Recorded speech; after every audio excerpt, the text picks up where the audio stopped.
In May 24, 2005, a Barbadian woman named Robyn Rihanna Fenty released her debut single 𝕵 𝕸𝖆𝖗𝖗 that peaked at number 2 on Billboard Hot 100. 15 years later, that same woman would have scored a total of 14 number 1 singles, 31 top 10 hits and 9 Grammys, all of this with only 8 studio albums released in a span of 11 years. It isn't hard to know who I am talking about, especially since her name literally gave away the answer. But I am talking about Rihanna. Pretty much everything this woman releases is guaranteed to become a hit, and it isn't hard to see why, considering her music is, well, awesome. Yes, I am a huge fan of her music and I really appreciate what she's done to the modern pop scene with songs that are so good that make me want to hack NASA's website and change everything for just a YouTube link of the 𝕵 𝕸𝖆𝖗𝖗 music video. Just kidding, I won't do that. I can't even hack into my old Habbo account, let alone NASA's website. Anyway, for today's video, I've listened to every single album Rihanna has ever released and I'm gonna rank all of them from worst to best. I might do another episode ranking her songs later on, but for now, it's gonna be just the albums. As always, I'm gonna rank the albums in the following tiers from F to S, and I have a lot to say about these records, so no more stretching. Let's begin.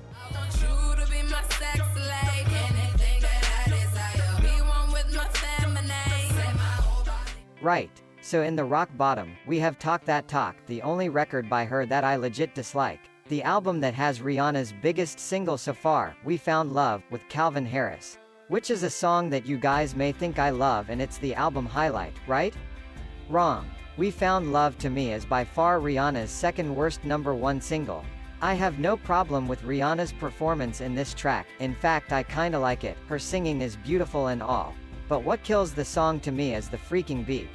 Dude, this thing is dreadful. And that's a recurring problem in the entire record. The beats, especially in the beginning, are either really bad or they are completely flavorless. They show all those early EDM trends of the early 2010s, but not in a pleasant way. They feel more processed than American cheese and completely dull. The worst cases of the record to me are the negative highlights. We Found Love, Cockiness Love It, and Birthday Cake. 3 incredibly oversaturated tracks that feel like the worst aspects of pop music of that era. The funny thing is, the songs of the record that were released as a single are the first 6 tracks, but ironically enough, the best songs of the record are all in the end of the album, as I said before. In fact, all my positive highlights are songs that come only in the second half of the record. Starting with We All Want Love, a more relaxed and uplifting track that is one of the most free-spirited moments not only of the record but also of Rihanna's career. Drunk on Love is also a pretty good song, that features a nice dancey beat and a short falsetto in the chorus that really adds an extra punch to the track, and of course, Farewell, which is my favorite song of the record, a moving song that gets right all the aspects that make it a song right, the melody, the rhythm, the lyrics, it's all incredible. It's one of my favorite Rihanna songs, too bad it is located in her most tainted record. And since this album has such a mixture of great songs and bad songs, it ends up being to me a pretty middle-of-the-road LP. But I still generally have bad thoughts about it. The goods don't make up for the bads. I feel like this record is like a 4.8 out of 10. There ain't nothing here for me anymore, but I don't wanna be alone. Up next is 𝕬𝖕. A record that in my view, suffers from the same problems as the previous album, but in a more acceptable manner. Remember when I said We Found Love as Rihanna's second worst number 1 single? So, the worst of them all lands here. It's the obnoxious Work. That has one of the most irritating hooks I've ever heard in Rihanna's discography. Drake's verse is mediocre and the beat is cool in the beginning, then it loses a bit of its magic. At least the rest of the album is not as tortuous as Talk That Talk, but it still has that thing of great songs and bad songs, but this time around they're pretty mixed across the record instead of the good songs being in one half of the album and the bad ones in the other. The best songs in this album include the opener, Consideration, a spacey feeling track with a nice vocal melody from both Rihanna and the featured guest SZA. It works as a perfect introduction to the album. Kiss It Better, a really fun track that feels very futuristic and one of my favorite songs of the record to sing along to. Desperado, it's easily the album's best track. It begins with a crescendo that releases tension in the chorus, but considering how dramatic this song feels despite being a pop song, it makes it possibly one of the most interesting songs Rihanna has ever released. Same Ol' Mistakes, a cover of the song by Tame Impala. I don't like Tame Impala. In other words, this version is better. I love the beat here. Love on the Brain, the opening beat of the song reminds me a little of I Want You by the Beatles but with a modern feel. But later on it vanishes and becomes a really pretty ballad that has some elements that I feel like if they had a more retro sound they would sound like a song that would have been quite a big deal in the early 80s, and I love 80s music, so this is a win to me. Besides these 4 tracks, the entire album is filled with either decent, mediocre and straight up bad songs. The bad songs being the negative highlights, that are James Joint, a song that I feel like has no point in existing, since it's incredibly short and the beat feels like a bad fever dream. The obnoxious work that goes down in Rihanna's bottom 10 songs, possibly bottom 5. Needed Me. This is the list of producers of this track. They've done a terrible job. The mixing here suck. At points Rihanna's voice gets too loud, the beat is almost offensively bad, and sometimes there's this weird cricket noise that adds nothing to the song and it's only there to hurt my ears. Conclusion: this album is not very good, but it's also not the worst thing in the world. It could have been much more considering Rihanna has the capability of doing so, but it's just an average record. 5.2 out of 10.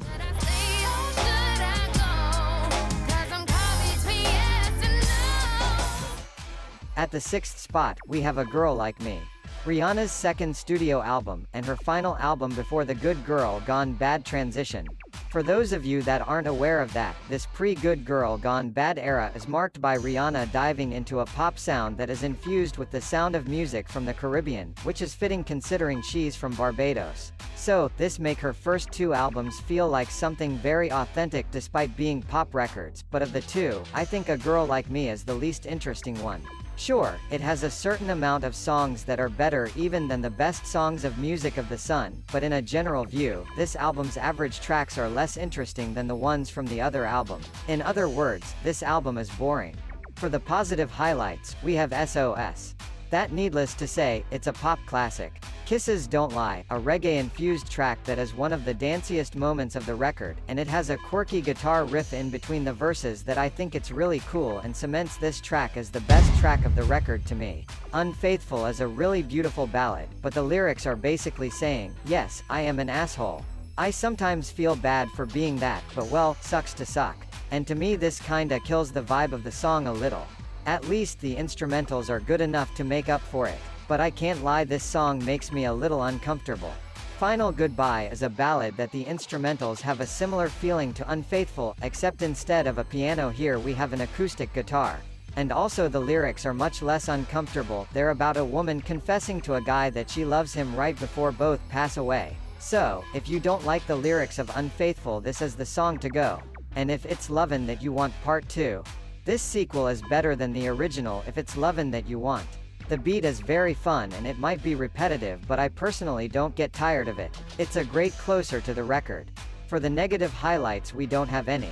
That's because all the other tracks of the record, with a few exceptions, are completely boring. They're not very good tracks, but they're also not bad enough to become a negative highlight. So, it's a pretty underwhelming record with a few good songs. 5.7. Doesn't matter who you are, where you're from, come and dance to the music of the sun. The album that started it all, Music of the Sun, lands itself in the 5th spot. This album is not very different from A Girl Like Me. It has the same Caribbean feel blended with pop music and all, but in general, I feel like the songs here are more pleasing. It has the all-time classic Pon de Replay, that I genuinely thought it was going to be the best track of the record, but surprisingly, it isn't. It's a positive highlight though. Let's move on to the others. That La La La comes up as the next highlight, and it's a song that screams mid-2000, from the vocal melodies to the beat, but it's perfectly fine. I can totally imagine this song blasting at a beach party and everybody jamming together to it. It's a pretty darn good song. The title track, Music of the Sun, is a great ballad that reminds me of Carlos Santana in certain points that the guitar receives the spotlight. It's a pretty laid-back track that gives me vibes of like End of Summer. It's pretty good. Then we have, right after it, the song Let Me. The song that took Pon de Replay's spot as the best song of the record. Boy, this song is sassy. This came out before the Good Girl Gone Bad era, but it pretty much anticipated what was coming for her future, considering the lyrics are clearly of sexual tone and wait.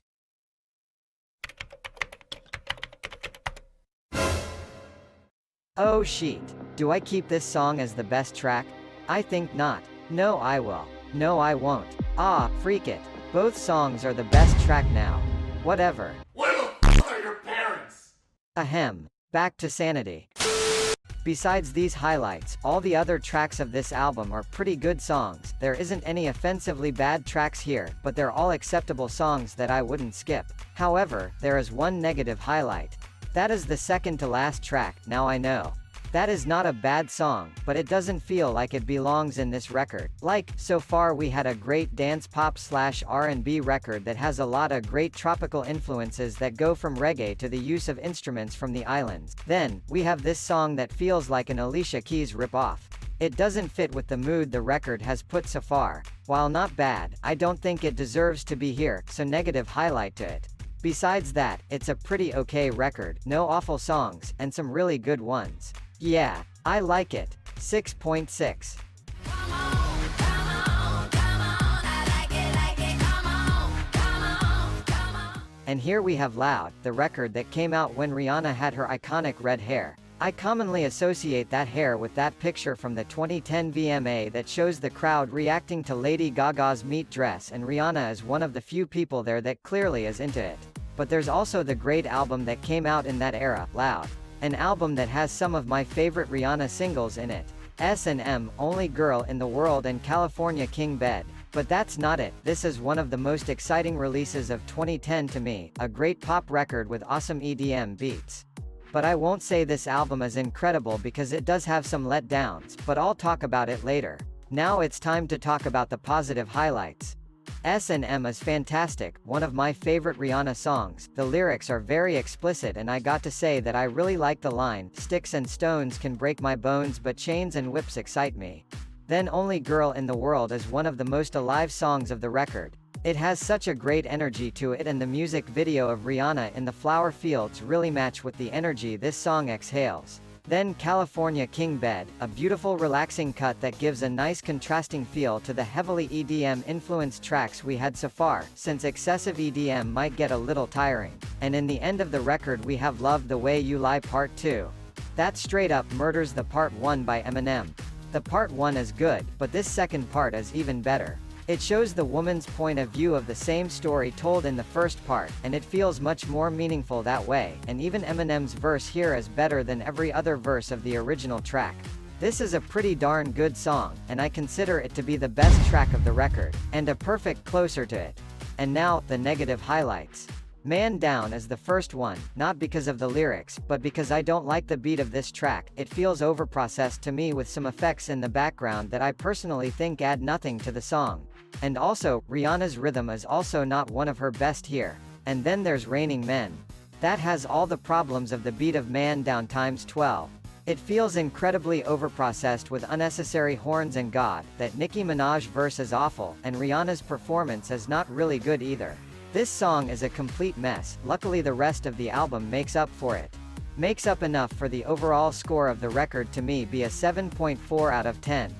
What's love without tragedy? What's love without tragedy? Unapologetic was the last album Rihanna released in her streak of releasing one album per year that started in 2009, and she ended that streak in a very positive note. I hella love this record, despite it having such a bad start, that I'll talk about later. This album again has a lot of EDM mixed to it, but it's much less frequent than Talk That Talk and Loud. There's a decent amount of good ballads and most of the songs here were really well produced. Even the least interesting songs of this record are pretty decent, with one crucial exception. And again we have some amazing singles here. Diamonds, What Now, Stay, God, this album is awesome. Some of my favorite tracks are the following positive highlights. Diamonds, Do I Really Have to Say Anything? Jump is Rihanna's dive into dubstep, that was trending on that era, and I got to say that it really worked, at least for me it worked. What Now is one of Rihanna's best ballads and I consider it to be one of her most underrated singles, and also the album's best track. And there's also Love Without Tragedy. That might straight up be her most underrated song of all. This is nuts. But then, tragedy strikes. In the solitary negative highlight, Phresh out the runway. God, I have no words for this song, this thing is awful. I love you, I really do, but I swear to God this song was a huge mistake. The beat of this track is garbage and the lyrics are even worse. I need to think about it, but this might be Rihanna's worst song. Yeah, it's Rihanna's worst song. There's no redeeming in it. At least the rest of the album is fire, and it would rank higher if it wasn't for this cursed track. That takes the album from what would be possibly be a 9 to an 8 out of 10. Once a good girl goes bad, we die forever. If this album was never released, Rihanna's career might never have been where it is today. Good Girl Gone Bad is Rihanna's third studio album and the album that features the monumental hit Umbrella. That was the very first Rihanna song I've ever heard, and it's also one of my favorite pop songs of all time.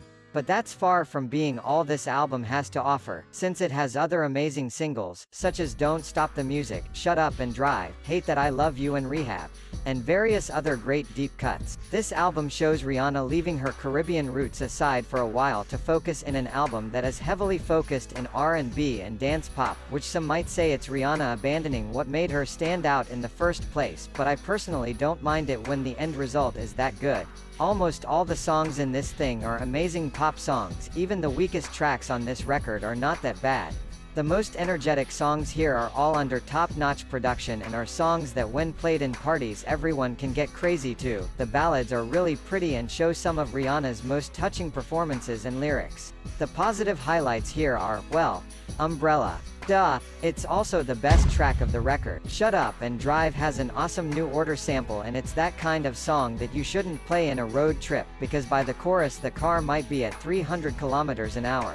Hate That I Love You is a beautiful song and 𝕍𝖗's feat is more than welcome. Sell Me Candy is one of my favorite songs that represent her dance pop side. Rehab is one of her most beautiful ballads and shows Rihanna's more vulnerable side. And the title track is a really close second place to this record. I absolutely adore this ballad. It's beautiful and I love the lyrics. And for the negative highlights, well, it's not an awful song, but I think Let Me Get That is a pretty weak song. The beat is clumsy and Rihanna's performance is not very compelling. But I guess that's all of bad this album has to offer. The reloaded version of the record added 3 more tracks, Disturbia, which I'm not a big fan of but I like the lyrics, Take a Bow, which is my favorite of the new tracks, and If I Never See Your Face Again, that is the only good song Maroon 5 released after songs about Jane. So yeah, Good Girl Gone Bad, an amazing record. 8.7 out of 10.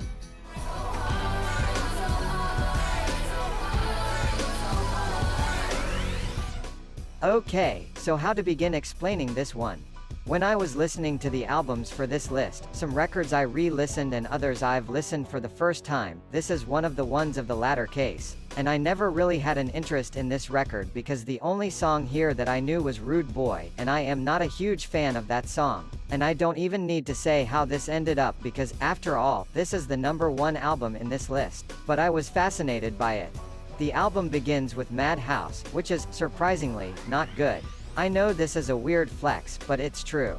Madhouse is a terrible opener to this record. I honestly think it shouldn't even be in this record. It tries to be futuristic but it fails completely. It even made me think, yep, this album is gonna be awful. But surprise surprise, I was wrong. Wait Your Turn made me think, pretty good song, what else do we have? And from Hard and So On, this thing got nuts. It's banger after banger after banger. Every single song after Madhouse is incredibly enjoyable and it's honestly the closest thing to a perfect album Rihanna has came across, and it's weird because this is clearly a transitional record, since it sounds like a bridge between the more R&B influenced sound of Good Girl Gone Bad with the more EDM focused Loud. And usually bridge albums like this tend to be just okay, but here it's surprisingly amazing. It's even hard to point out the positive highlights, even harder to point out the best track. So, I'm going to say with a lot of uncertainty that the positive highlights here are Hard, a really fancy soundtrack that has an amazing keyboard both all over it, and it is one of the hardest hitting Rihanna songs of all time. Got it? Ha ha ha. Anyway, that it's kinda hard to decide, but for now I'm labeling it as the best song of the record. Stupid in Love is another great ballad by Rihanna with a beautiful instrumental. The lyrics are good, but when she says, "I'm not stupid," she kinda sounds like a child whining, but that doesn't even affect how good this song is. ROCKSTAR 101 features Slash of all people, and it's one of the most electrifying songs in the record, even though the beginning is a little mild. Russian Roulette is one of the most intense songs of the record. I absolutely love it. It begins with Rihanna sounding fragile, and the chorus is melancholic but in such a powerful way. Then it ends with the line, "I'm terrified but I'm not leaving. No, I know that I must pass this test, so just pull the trigger," followed by a low breath that sounds desperate and a gunshot, which couldn't be a better ending for this track. Photographs, a slow track that features will.i.am, and it might be one of his best features in any song ever, and I absolutely love how slow yet warm this song feels. It's one hell of a great track. And the last song of the positive highlights, the last song, which is the last song of the entire record and the last song to be a positive highlight in this video. How many times I've said the last song here? Anyway, this track is an uplifting ending for the record that sounds almost angelical, and the lyrics are quite fascinating. I don't know if the lyrics are explicitly about a real story, but it seems to be talking about a song that the narrator's lover wrote before his suicide. At least that's what I understood, and as the lyrics itself say, "Your song was beautiful, that's why I started singing it," and that's exactly how I feel about this track. For the negative highlights, I think it's only Madhouse that I've talked about before, and maybe Rude Boy, since it's indeed the weakest song of the record excluding the intro, but it's not at all a bad track, just a little underwhelming. So concluding that, if you like pop and haven't listened to this record, what the hell are you waiting for? Go for it, it's amazing. 9.2 out of 10. Well, that's it for today's video. What are your thoughts in it? How would you rank Rihanna's records? Please, share your thoughts and opinions in the comments, and don't forget to leave a like and subscribe to my channel. My name is Marshall, and see you next time.